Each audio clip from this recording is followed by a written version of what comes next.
Hi అండి, నమస్తే. పూజ చేసుకుంటున్నానండి, చూస్తున్నారు కదా.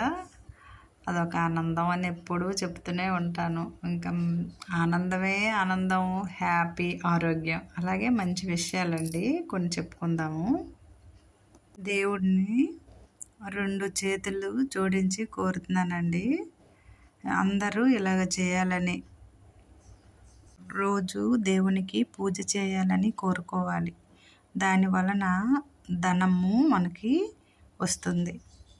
అలాగే ఇంటి వరకు వచ్చిన వారెవరైనా తృప్తిగా భోజనం చేయాలని కోరుకోవాలి. దాని వలన మనకి కూడా అన్నానికి లోటు ఉండదు.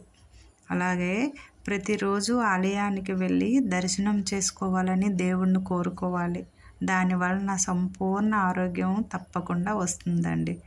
చాలా మంచి మాటలు మంచిగా ఉన్నాయండి. అందరూ పాటిస్తే మంచిగా ఉంటుంది. ఏమంటారు? అలాగే ఒక ఫ్యామిలీ చిట్కా అండి, నాకు తెలిసినంత వరకు చెప్తున్నాను.